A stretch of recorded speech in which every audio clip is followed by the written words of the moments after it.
আমরা অনেকেই এই ভাষণটা সম্পর্কে জানি না। আমরা অনেক ভাষণ নিয়ে এখন গর্ব করি। নবী করিম সাল্লাল্লাহু আলাইহি ওয়াসাল্লামের এই যে সর্বশ্রেষ্ঠ ভাষণ, এটা কতজন জানেন? বিদায় হজের ভাষণ।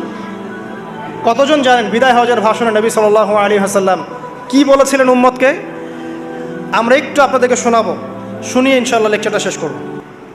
নবী করিম সাল্লাল্লাহু আলাইহি ওয়াসাল্লাম আজকের এই দিনে 31টা বিষয়ে উম্মতকে নির্দেশ দিয়েছেন। 31টা বিষয়, সবগুলো বলার সময় পাওয়া যাবে না, আমি কয়েকটা কথা বলছি। খুব ভালো হতো যদি আমি অ্যারাবিকটা বলার পরে বাংলাটা বলার সময় পেতাম। আমার হাতে 5 মিনিট সময় আছে এখন, কারণ অ্যারাবিকটার যে ভাব গাম্ভীর্যটা বাংলা আসলে আসবে না। তারপরে আমি চেষ্টা করছি। নবী করিম সাল্লাল্লাহু আলাইহি ওয়াসাল্লাম সবার সামনে দাঁড়িয়ে দীর্ঘ 23 বছর অক্লান্ত পরিশ্রম করে দাওয়াতি মিশন কমপ্লিট করার পরে সবাইকে সমবেত করে একটা হজ করলেন। হজ করার পরে তিনি গুরুগম্ভীর কণ্ঠে বলছেন, হৃদয়ের সমস্ত আবেগ বের করে দিয়ে বলছেন, হে জনগণ, আইয়ুহান নাস, হে জনগণ, আমি জানি না আজকের পর তোমাদের সাথে আমি কখনো মিলিত হতে পারবো কিনা। একটু চিন্তা করেন, সাহাবীরা সামনে দাঁড়িয়ে আছেন, নবীজি দাঁড়িয়ে এই কথাটা বলছেন, হে জনগণ, আমি জানি না আজকের পরে আমি তোমাদের সাথে মিলিত হতে পারবো কিনা। অতএব যে ব্যক্তি আজকে আমার এই কথাগুলোকে স্মরণ রাখবে, সে যেন অন্যের কাছে এই কথাগুলো পৌঁছে দেয়। হতে পারে যার কাছে পৌঁছে দেওয়া হচ্ছে সেই এই কথাগুলোকে বেশি সংরক্ষণ করতে পারবে। আল্লাহ পাক তার প্রতি রহম করুন যে আমার এই কথাগুলোকে অন্যের কাছে পৌঁছে দিবে। নবীজির ভাষণ। এরপর নবীজি বলছেন, জেনে রাখো নিশ্চয়ই তোমাদের পরস্পরের, মুসলিমদের পরস্পরের সম্পদ, পরস্পরের রক্ত, পরস্পরের এই যে জান মাল ইজ্জত, এগুলো একে অপরের জন্য হারাম। মুসলিমদের পরস্পরের রক্ত, পরস্পরের ইজ্জত সম্মান একে অপরের জন্য হারাম। এর হানি করা একে অপরের জন্য হারাম। ঠিক যেমন আজকের এই দিন হারাম, এই শহর হারাম, এই মাসও হারাম। নবী করিম সাল্লাল্লাহু আলাইহি ওয়াসাল্লাম বলছিলেন, জেনে রাখো 3টা বিষয়ে যেন তোমাদের অন্তর কখনো খেয়ানত না করে। 3টা বিষয়ে তোমাদের অন্তর যেন কখনো খেয়ানত না করে। 1, তোমরা যে কাজটাই করবা শুধু আল্লাহ পাকের সন্তুষ্টির জন্য করবে। তোমরা যে কাজই করবে শুধু আল্লাহর সন্তুষ্টির জন্য করবে। তোমাদের শাসকবর্গের কল্যাণ কামনা করবে।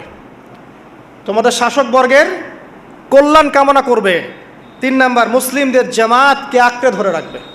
মুসলিমদের ইউনাইটেড কমিউনিটিকে আঁকড়ে ধরে থাকবে। এই 3টা বিষয় পালনের ক্ষেত্রে তোমাদের অন্তর যেন খেয়ানত না করে। এদিন সূর্য ঢলে যাওয়ার পরে নবী সাল্লাল্লাহু আলাইহি ওয়াসাল্লাম আরও বললেন, শুনে রাখো হে মানব জাতি, এটা ভালো করে শোনেন, শুনে রাখো হে মানব জাতি, নিশ্চয়ই আমি মুহাম্মদ সাল্লাল্লাহু আলাইহি ওয়াসাল্লাম জাহেলি যুগের যত কুপ্রথা আছে সমস্ত কুপ্রথাকে আমার পায়ের তলে পিষ্ট করে গেলাম। জাহেলি যুগে কী ছিল ভাই? শিরিক ছিল, সুদ ছিল, মাদক ছিল, নারীর অবমাননা ছিল, কন্যা সন্তানকে দাফন করা হতো, রক্তক্ষয়ী হানাহানি মারামারি কাটাকাটি ছিল। এগুলো সব কিছুকে আমি আমার পায়ের তলে দাফন করে গেলাম। এটা কি দাফন হয়েছে? তিনি বলছেন, নিশ্চয়ই আমি জাহেলি যুগের সুদকে আমার পায়ে তলে পিষ্ট করে যাচ্ছি।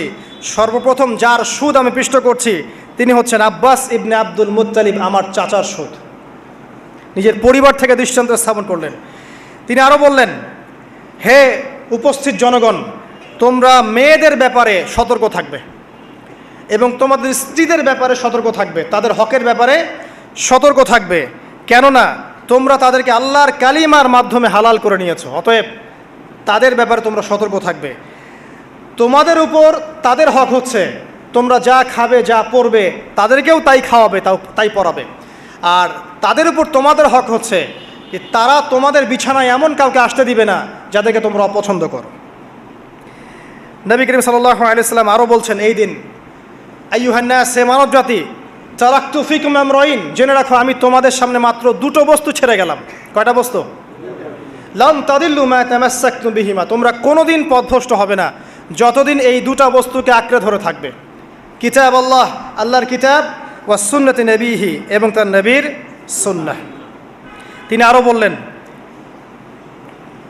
আল মুসলিম, জেনে রাখো প্রকৃত মুসলিম সে ব্যক্তি, মান সালিমাল মুসলিমুনা মিন লিসানিহি ওয়া ইয়াদিহি, যে ব্যক্তির হাত এবং জবান থেকে অন্য মুসলিম নিরাপদ থাকে, সেই ব্যক্তি হচ্ছে প্রকৃত মুসলিম। আল মুহাজির, আর প্রকৃত মুহাজির সে ব্যক্তি মান হাজারা মা নাহাল্লাহু আন, আল্লাহ পাক যা নিষেধ করেছেন সেখান থেকে যে দূরে থাকে সেই ব্যক্তি প্রকৃত মুহাজির, মানে হিজরতকারী। তিনি আরও বললেন, মনে রেখো আমি তোমাদের সবার আগে হাউজে কাউসারে চলে যাব, সুবহানাল্লাহ, এবং সেখানে আমি তোমাদের জন্য অপেক্ষা করতে থাকব। অতএব শোনেন, অতএব তোমরা আমার চেহারাকে কালিমালিপ্ত করো না, মানে আমার চেহারায় কালিমালিপ্ত করো না, আমার নাম নষ্ট করে দিও না। আমি তোমাদের সংখ্যাধিক্য দেখে আল্লাহর কাছে গর্ব করব, আমাকে তোমরা অপমানিত করো না। আজকে কি আমরা তার দায়িত্ব পালন করে উম্মাহ হতে পেরেছি? নবীজি বলেছেন, তা আমার চেহারাকে কালিমালিপ্ত করো না, সুবহানাল্লাহ। তিনি বলছেন, ওই সময় কিছু মানুষ থেকে আমি মুক্ত হয়ে যাব, আর কিছু মানুষ আমার থেকে মুক্ত হয়ে যাবে। বলা হলো, কারা ইয়া রাসূলুল্লাহ?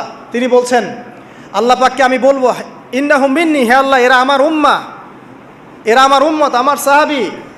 আল্লাহ পাক বলবেন, ইন্নাকা লা তাদরি মা আহদাসা বা'দাক, তুমি জানো না হে নবী, তোমার মৃত্যুর পর এই মানুষগুলো, পরবর্তী মানুষগুলো তোমার দিনের মধ্যে কত বেদাত সংযোজন করেছিল। তিনি আরও বলেছিলেন, হে জনগণ জেনে রাখো, প্রত্যেক পরিবারের জন্যে প্রতি বছর একটা করে পশু জবাই করার বিধান, প্রত্যেক পরিবারের জন্যে, সামর্থ্যবান পরিবারের জন্য প্রত্যেক বছর একটা করে পশু জবাই করার বিধান রয়েছে। তিনি আরও বললেন, মনে রাখো একজনের অপরাধের শাস্তি আর একজন কখনো পাবে না, আর বাবার দোষে ছেলে কখনো দুষ্ট হবে না, ছেলের দোষে বাবাও কখনো অপরাধী হবে না। তিনি আরও বললেন, জেনে রাখো হে মানব জাতি, নিশ্চয়ই শয়তান এই বিষয় থেকে নিরাশ হয়ে গেছে যে তোমরা শয়তানের ইবাদত করবে, শয়তান নিরাশ হয়ে গেছে। কিন্তু শয়তান নিরাশ হয়নি একটা বিষয় থেকে, যে তোমরা একে অপরে হানাহানি, কাটাকাটি, ফিতনা, ফাসাদে ব্যস্ত থাকবে, যেমনটা এখন আমরা করছি। আমরা কিন্তু সরাসরি কখনো শয়তানের ইবাদত করছি কিন্তু মুসলিমরা এখন পরস্পরে হানাহানি, কাটাকাটি, ফাসাদে লিপ্ত আছে। তিনি আরও বললেন যে একজন মুসলিমের জন্য হালাল নয় অন্য মুসলিমের সম্পদ আত্মসাৎ করা, যতক্ষণ না সে স্বেচ্ছায় খুশি মনে তোমাকে সম্পদ প্রদান করে। অতএব তোমরা একে অপরের প্রতি জুলুম করবে না। তিনি আরও বললেন, সাবধান, আমার ইন্তেকালের পরে তোমরা একে অপরের গর্দান উড়িয়ে কাফের হয়ে যেও না। সাবধান, আমার ইন্তেকালের পর তোমরা একে অপরের গর্দান উড়িয়ে কাফের হয়ে যেও না। তিনি আরও বলেছেন, একজন মুসলিম আরেকজন মুসলিমকে গালি দিতে পারে না। যদি একজন মুসলিম আরেকজন মুসলিমকে গালি দেয়, এটা হচ্ছে ফাসেকি, এবং একজন মুসলিম যদি আরেকজন মুসলিমের সাথে যুদ্ধ করে, এটা হবে এক প্রকার কুফরি। তিনি আরও বলেছেন, হে জনগণ জেনে রাখো, আমার পরে কোনো নবী নেই, আর আমার পরে তোমরা ব্যতীত আর কোনো উম্মত নেই। এর চেয়ে স্পষ্ট কথা হতে পারে? আমার পরে কোনো নবী নেই, আর আমার পরে তোমরা ছাড়া কোনো উম্মত নেই। তাহলে আমরা যখন নতুন নতুন নবী বানিয়ে নিচ্ছি, কোনো ক্ষেত্রে বলছি একজন ব্যক্তি ছিলেন, সে নিজে ঈসাও ছিল, সে মাহদিও ছিল, সে নবীও ছিল, নাউযুবিল্লাহ। এবং দিন দিন মানুষ এই খাতায় নাম লিখাচ্ছে, সুবহানাল্লাহ। সর্বশেষ তিনি বললেন যে যদি তোমাদের উপরে, হে মানব জাতি জেনে রাখো, যদি তোমাদের উপরে একটা নাক কাটা কালো কুৎসিত কোনো আমির বা শাসকও চলে আসেন, এবং সে যদি তোমাদেরকে আল্লাহর রাস্তায়, আল্লাহর কিতাব সুন্নাহ অনুযায়ী পরিচালিত করেন, তোমরা অবশ্যই তার আনুগত্য করবে, তার বিরুদ্ধে বিদ্রোহ করবে না, তার আনুগত্য করবে। জেনে রাখো, শেষে তিনি বলেন, জেনে রাখো হে মানব জাতি, আজকে থেকে কুল্লুকুম মিন আদম, তোমরা সবাই আদম সন্তান, ও আদামু মিন তুরাব, আর আদম হচ্ছে মাটির সন্তান। আরবের উপর অনারবের, অনারবের উপর আরবের, সাদার উপর কালোর, কালোর উপর সাদার, লালের উপর কালোর, অথবা কালোর উপর লালের কোনো রকম প্রাধান্য নাই, ইল্লা তাকওয়া, শুধু তাকওয়া ব্যতীত। যে ব্যক্তি বেশি মুত্তাকি, সে আল্লাহর কাছে বেশি মর্যাদার অধিকারী হবে ইনশাআল্লাহ তাআলা। সর্বশেষ তিনি আঙ্গুলটা উঁচু করলেন, নিজের শাহাদাত আঙ্গুলি উঁচু করে আকাশের দিকে তাকালেন, এরপর জনগণের দিকে তাকালেন, তাকিয়ে বললেন যে তোমাদের ব্যাপারে, হে জনগণ, তোমাদের ব্যাপারে আমাকে আল্লাহ জিজ্ঞাসা করবেন, ফামা আনতুম কাইলুন, তোমরা ওই সময় কি বলবে আমার সম্পর্কে? তখন সাহাবীরা বললেন, আমরা বলবো যে আপনি বাল্লাগতা রিসালাতাক, আপনি আপনার রিসালাত পৌঁছে দিয়েছেন, ওয়াজ্জা আমানাতাক, আপনার আমানত পূর্ণ করেছেন, ওয়া নাসাহতা উম্মাতাক, এবং আপনি আপনার উম্মতকে নসিহত করেছেন। সুবহানাল্লাহ। এরপরে তিনি আকাশের দিকে তাকিয়ে বললেন, আল্লাহুম্মা ফাশহাদ, হে আল্লাহ আপনি সাক্ষী থাকেন, আল্লাহুম্মা ফাশহাদ, হে আল্লাহ আপনি সাক্ষী থাকেন, আল্লাহুম্মা ফাশহাদ, হে আল্লাহ আপনি সাক্ষী থাকেন যে আমি আমার দায়িত্ব পৌঁছে দিয়েছে। এরপরে নাজিল হলো আল ইয়াউমা আকমালতু লাকুম দীনাকুম ওয়া আতমামতু আলাইকুম নি'মাতি ওয়া রাদিতু লাকুমুল ইসলামা দীনান। এই হলো বিদায় হজ, আজকের এই আরাফার প্রেক্ষাপট।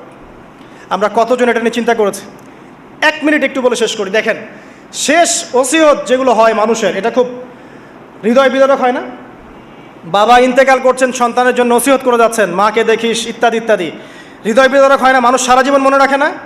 বাট আমরা আমাদের এই ন্যাশন, এই উম্মা, নবী সাল্লাল্লাহু আলাইহি সাল্লামের উম্মা বলে আমরা যারা দাবি করছি, আমাদের মধ্যে বেশিরভাগ মানুষ নবী সাল্লাল্লাহু আলাইহি সাল্লামের শেষ এই নসিহতগুলো ভুলে গেছি আমরা।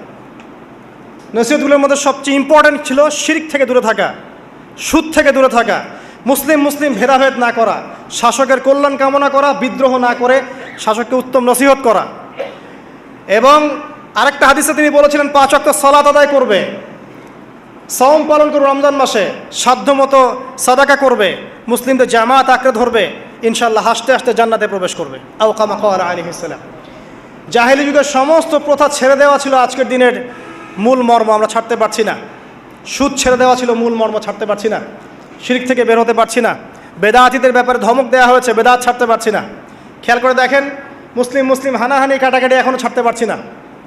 ইভেন ধর্মতাত্ত্বিকভাবেও আমরা বহু দল এবং উপদলে বিভক্ত হয়ে গেছে, কারোর সাথে কারো ঐক্য নাই। সব মিলিয়ে নবী সাল্লাল্লাহু আলাইহি ওয়াসাল্লামের শেষ ওসিয়তগুলো, কিতাব এবং সুন্নাহ আঁকড়ে ধরা, এটা আমরা সবাই আঁকড়ে ধরতে পারছি না। আজকের এই দিবসগুলো এই জন্যই আল্লাহ পাক বারবার ফিরিয়ে দেন, যাতে করে এগুলো নিয়ে আলোচনা হয়, আমরা এগুলো জানতে পারি এবং আমল করতে পারি, এই চেতনাগুলো লালন করতে পারি, নিজেরাও শিখি, পরিবারকেও শেখাই, আগামী প্রজন্মকেও শেখাই ইনশাআল্লাহ তাআলা। আশা করছি ইনশাআল্লাহ আমরা যদি নাও পারি, একসময় এমন একটা প্রজন্ম আসবে যারা নবী সাল্লাল্লাহু আলাইহি ওয়াসাল্লামের উম্মার মতো উম্মা হবে ইনশাআল্লাহ। অতএব প্রিয় দিনী ভাইয়েরা, আসুন আজকের দিন জুমার দিন, আমরা এই দিনে ইবাদতগুলো বাড়িয়ে দেই, আরাফা, সওম এবং দোয়া, জিকির আজগারগুলো বাড়িয়ে দেই, একই সাথে আসন্ন কুরবানির প্রস্তুতি গ্রহণ করি, এবং আজকের দিনে আরাফার এই দিনে হাজিদের সাথে আমরাও শরীক হয়ে আল্লাহর কাছে বলি যে আল্লাহু আকবার, লা ইলাহা ইল্লাল্লাহ, আল্লাহু আকবার ওয়ালিল্লাহিল হামদ। এবং নবী করিম সাল্লাল্লাহু আলাইহি ওয়াসাল্লাম রেখে যাওয়া এই যে শেষ বাক্যগুলো, এগুলো সবার কাছে পৌঁছে দেই। যে ব্যক্তি পৌঁছাবে তার উপর আল্লাহ পাক রহম করবে ইনশাআল্লাহ। এবং নিজেরা আমল করার চেষ্টা করি। আল্লাহ পাক আমাদের সবাইকে নবী করিম সাল্লাল্লাহু আলাইহি ওয়াসাল্লামের আদর্শ উম্মাহ হওয়ার তৌফিক এনায়েত করুন, আমিন। আমাদের ব্যক্তি, পরিবার, সমাজ, রাষ্ট্র, শাসক সবাইকে আল্লাহ পাক হেদায়েত দান করুন, আমিন। এবং আমাদের মধ্যে আপোষে যত ইখতিলাফ, ভুল বোঝাবুঝি আছে, এগুলোকে আল্লাহ পাক নিরসন করে দিন, আল্লাহুম্মা আমিন। আকুলু কওলি হাযা আস্তাগফিরুল্লাহ লি ওয়া লাকুম ওয়া লিসাইরিল মুসলিমিন। বারাকাল্লাহু লানা ওয়া লাকুম বিলায়াতিল হাকিম। ইন্নাহু তাআলা জাওয়াদুন কারীমুন বাররাউফুর রহিম। আসসালামু আলাইকুম ওয়া রাহমাতুল্লাহি ওয়া বারাকাতুহু।